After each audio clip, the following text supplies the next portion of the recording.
Olá!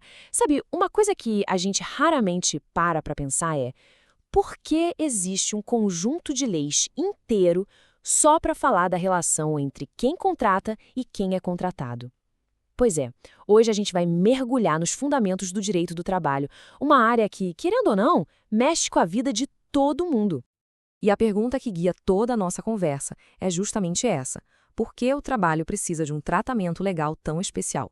Afinal, por que um contrato de emprego não é visto como qualquer outro contrato, tipo a compra de um carro ou aluguel de um imóvel? A resposta para isso, pessoal, é o que define toda a essência do direito do trabalho. A chave para entender está toda aqui, na natureza dessa relação. É que, diferente de uma compra e venda comum, a relação de trabalho já nasce desigual. De um lado está o empregador, que tem o capital, as máquinas, o lugar, os meios de produção. Do outro está o empregado, que, na maioria das vezes, tem só sua força de trabalho para oferecer em troca do seu sustento. É essa diferença de poder, essa assimetria, que justifica todo o resto. Para a gente desvendar isso direitinho, o nosso caminho hoje vai passar por 5 pontos. Primeiro, a gente vai focar no problema central. Depois, vamos ver a solução que o direito criou. Aí, a gente entende como essa área se organiza, qual o propósito dela e, por fim, porque ela é um campo autônomo, com vida própria. Então vamos lá, começando pelo começo. O grande X da questão que o direito do trabalho tenta resolver é essa desvantagem natural do trabalhador. Se a gente deixar a negociação totalmente livre, o poder econômico de quem contrata quase sempre vai se sobrepor à necessidade de quem precisa do emprego. É exatamente para mediar essa dinâmica que a lei entra em campo. Ok, se o problema é esse desequilíbrio de forças, como que o sistema jurídico lida com isso? Bom, a solução foi criar um conjunto de regras específico, que é o direito do trabalho, pensado justamente para intervir nessa relação e, de certa forma, tentar equilibrar a balança.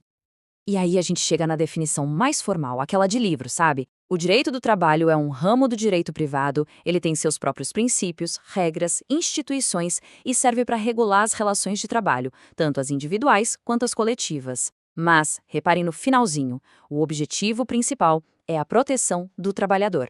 Essa parte é fundamental. Vamos quebrar essa definição em pedacinhos para ficar mais fácil. Primeiro, direito privado. Isso quer dizer que estamos falando de relações entre particulares, entre pessoas, empresas, não é o Estado agindo com seu poder de império, sabem? Segundo, regula relações. Isso vale tanto para o contrato daquele programador que trabalha sozinho numa startup, que é uma relação individual, quanto para um acordo que vai valer para toda uma categoria de metalúrgicos, que é uma relação coletiva. E por último, o pilar de tudo, a proteção. Essa ideia funciona como uma bússola que sempre aponta para o reequilíbrio da relação em favor da parte mais frágil. Certo, agora que a gente já entendeu o que é, vamos dar uma olhada em como essa área gigante do conhecimento é organizada, tanto para estudar quanto para aplicar no dia a dia. Didaticamente, a gente pode pensar o direito do trabalho em 4 grandes gavetas. A primeira é a introdução, que é basicamente o que a gente está fazendo aqui. A segunda é o direito individual, que cuida do contrato de cada pessoa, do dia a dia da relação de emprego. A terceira é o direito coletivo, que já olha para os grupos, sindicatos, negociações em larga escala, o direito de greve. E por fim, tem o direito internacional, que estuda como as normas de fora, como as da Organização Internacional do Trabalho, a OIT, influenciam as leis aqui no Brasil. Agora, a gente vai um pouco mais fundo. Já passamos pelo o que é e como se organiza. A pergunta agora é: por que existe? Qual é a finalidade, a função mais profunda do direito do trabalho na nossa sociedade? Olha que interessante. Os grandes estudiosos do direito apontam 5 funções principais. E o legal é que algumas se complementam, mas outras, bom, outras meio que batem de frente. Isso torna o debate muito rico. Vamos passar por cada uma delas. Vamos começar por uma visão bem crítica, a chamada função conservadora. Para essa corrente de pensamento, o direito do trabalho seria, na verdade, uma ferramenta do Estado para manter a ordem social e econômica como ela está. Ou seja, ele daria alguns benefícios para os trabalhadores para acalmar os ânimos, mas no fundo serviria para canalizar e controlar a organização da classe trabalhadora, evitando rupturas e garantindo que o sistema continue funcionando. Já no outro extremo, a gente encontra a função social. Aqui a perspectiva é completamente diferente.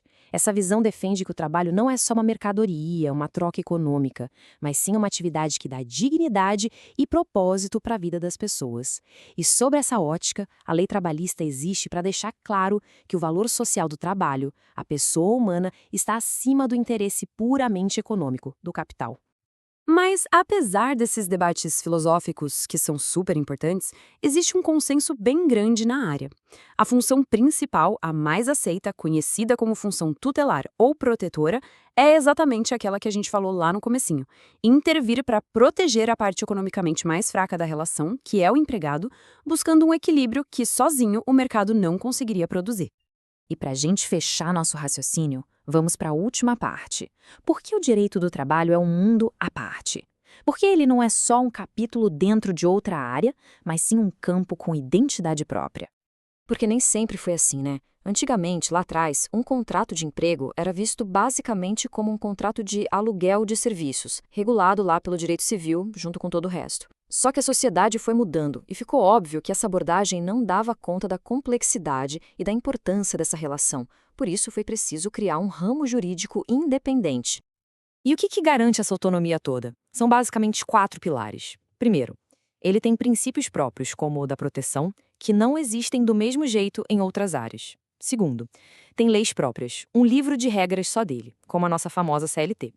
Terceiro, tem autonomia científica, tem uma infinidade de pesquisas, livros, artigos só sobre isso.